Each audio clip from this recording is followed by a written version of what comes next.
Olá, amados irmãos e irmãs, com muita alegria nos reunimos hoje no dia 15 de maio. Hoje é segunda-feira da sexta semana da Páscoa. Estamos vivendo este tempo oportuno, o tempo da Páscoa, em que Cristo, nossa vida, venceu a morte e nos dá vida plenamente. Estamos, poderíamos assim dizer, amados irmãos e irmãs, num segundo tempo, num segundo momento da Páscoa, que se iniciou no sexto domingo, onde nós ouvíamos nosso Senhor Jesus Cristo falando do Paráclito, do Defensor, do Espírito da vida, do Espírito da verdade, que vem para não nos deixar órfãos, que vem para nos salvar, que vem para nos proteger, que vem para nos dar vida e vida em abundância. Então nós queremos pedir ao Deus da vida, que neste caminho de preparação, ainda não estamos vivendo a novena do Espírito Santo, mas que desde já possamos abrir o nosso coração para a acolhida do Espírito Santo de Deus.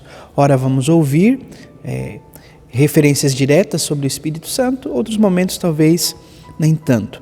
Porém, nós somos convidados, amados irmãos e irmãs, a abrir o nosso coração para acolher o Espírito Santo de Deus, o Espírito da verdade. Você que está chegando agora ao canal do YouTube de nossa paróquia, eu te convido a se inscrever, a deixar o seu like, seu comentário, a compartilhar esse vídeo com alguém que você conheça, para que o Evangelho de nosso Senhor Jesus Cristo alcance mais corações. Iniciemos este momento, em nome do Pai, do Filho e do Espírito Santo. Amém. A graça e a paz de nosso Senhor Jesus Cristo, o amor do Pai e a comunhão do Espírito Santo esteja sempre convosco. Bendito seja Deus que nos reuniu no amor de Cristo. O Evangelho de hoje, amados irmãos e irmãs, se encontra em São João, capítulo 15, versículos 26, que se estende até o capítulo 16, versículo 4. O Senhor esteja convosco, Ele está no meio de nós. Proclamação do Evangelho de Jesus Cristo segundo João. Glória a vós, Senhor. Naquele tempo disse Jesus aos seus discípulos: quando vier o Defensor, que eu vos mandarei da parte do Pai, o Espírito da verdade, que procede do Pai, ele dará testemunho de mim. E vós também dareis testemunho, porque estais comigo desde o começo. Eu vos disse estas coisas para que a vossa fé não seja abalada. Expulsar-vos-ão das sinagogas, e virá a hora em que aquele que vos matar julgará estar prestando culto a Deus. Agirão assim porque não conheceram o Pai, nem a mim. Eu vos digo isso para que vos lembreis de que eu o disse quando chegar a hora. Palavra da salvação. Glória a vós, Senhor.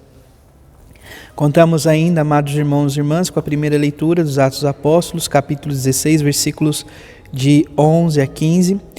Nós percebemos então a vida da igreja, os apóstolos que procuram anunciar o Evangelho de nosso Senhor Jesus Cristo a todos, sem exceção.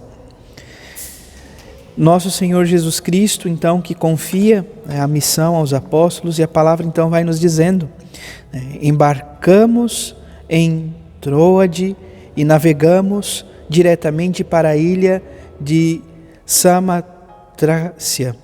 No dia seguinte, ancoramos em Neápolis, de onde passamos para Filipos, que é uma das principais cidades da Macedônia e que tem direitos de colônia de Roma ou colônia romana. O que eles vivenciam? Então o Senhor abriu o seu coração para que aceitasse as palavras de Paulo. Abriu o coração de quem? De Lídia, que era comerciante de púrpura da cidade de Tiatira. Então, o grupo de mulheres reunidas que estavam ali, uma entre elas chamada Lídia, que era comerciante, acreditava em Deus e escutava com atenção o que dizia Paulo. E ao ouvir as palavras de Paulo, apóstolo de Cristo, ela abraça a fé. Ela abraça a fé em nosso Senhor Jesus Cristo. Ela é batizada por Paulo, assim como toda a sua família. Então, algo que nos chama a atenção, sobretudo nos Atos dos Apóstolos, é isso. A conversão da casa, a conversão da família. E poderíamos até julgar que muitos que tinham autoridade sobre a família era o homem. Mas olha o que nós ouvimos aqui hoje.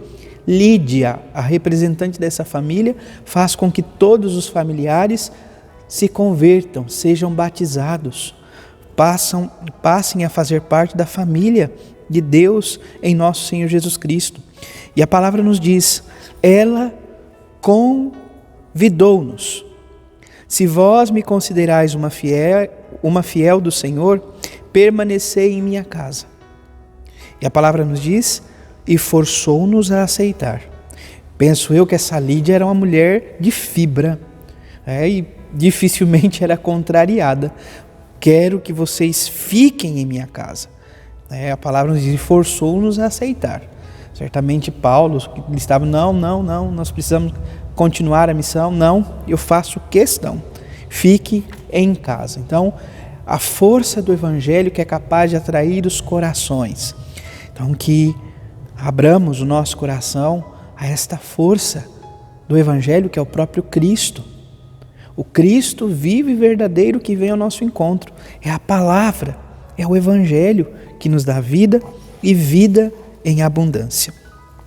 O Salmo 149 traz como resposta: o Senhor ama seu povo de verdade. O Senhor nos ama de verdade. Nos ama até as últimas consequências, é capaz de dar a vida por nós quantas vezes forem precisas.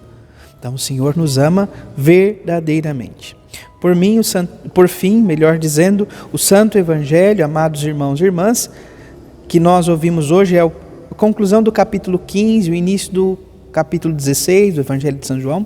Então nos fala sobre o defensor, o Paráclito, o Espírito da verdade que procede do Pai, que vem da parte do Pai.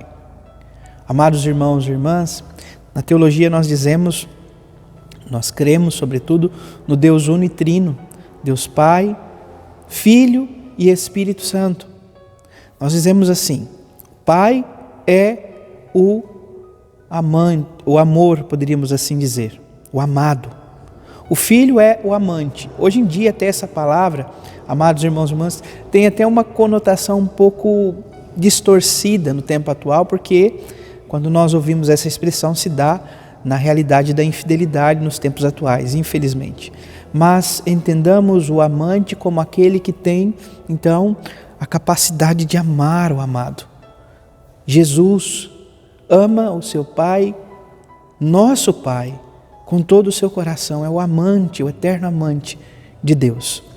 E da relação do amor, do amado Pai e do amante Filho, então esse amor entre Pai e Filho expira o Espírito Santo que vem ao nosso encontro, o Espírito da verdade que vem ao nosso encontro. Então, algo que nós precisamos tomar consciência, insisto constantemente, nós temos devoção aos santos da igreja, à Virgem Maria, por exemplo.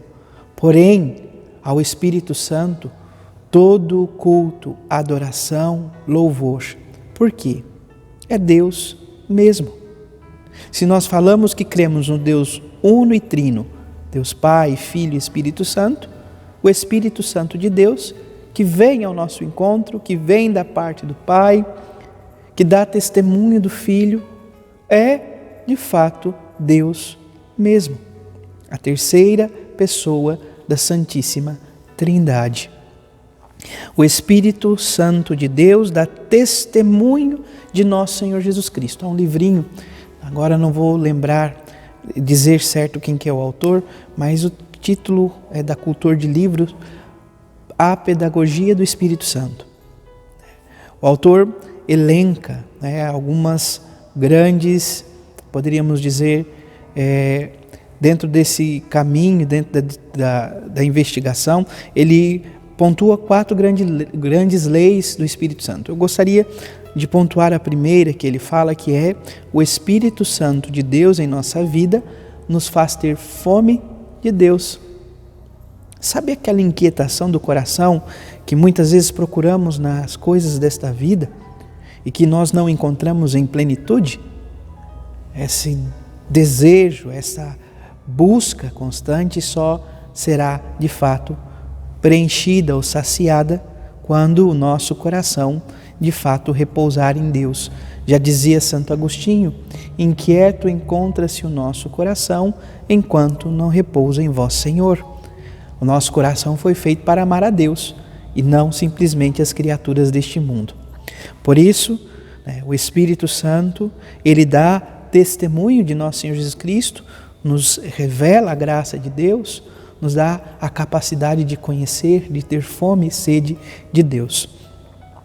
E continua então, a palavra, o próprio Senhor Jesus Cristo nos diz, na conclusão do capítulo 15, e vós também dareis testemunho, porque estáis comigo desde o começo.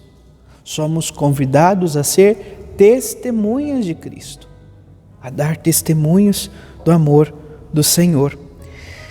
Nosso Senhor Jesus Cristo diz: eu vos disse estas coisas para que a vossa fé não seja abalada. Então, vamos entender aqui, concluindo a reflexão, do capítulo, amados irmãos e irmãs, 14 até o capítulo 17, nosso Senhor Jesus Cristo está fazendo um grande discurso no contexto, então, da última ceia. Ele fala que vai ser morto, que vai sofrer, que vai ser perseguido. Ele fala que um dos apóstolos irá traí-lo. Pedro toma a iniciativa e diz: não, Senhor, eu vou até as últimas consequências por amor a Ti. E o próprio Senhor fala: me negarás ainda hoje 3 vezes. Então imagine o coração dos apóstolos. Está completamente destruído, angustiado, e o Senhor fala: eu vos disse estas coisas para que a vossa fé não seja abalada. Então que o Senhor nos ajude, nos conceda esta graça. Ele nos prometeu. Seu Espírito vem para que possamos ter fé, e fé em abundância no Deus que tanto nos ama. Louvado seja nosso Senhor Jesus Cristo, para sempre seja louvado. Abençoe-vos o Deus Todo-Poderoso, em nome do Pai, do Filho e do Espírito Santo. Amém. Graça e paz.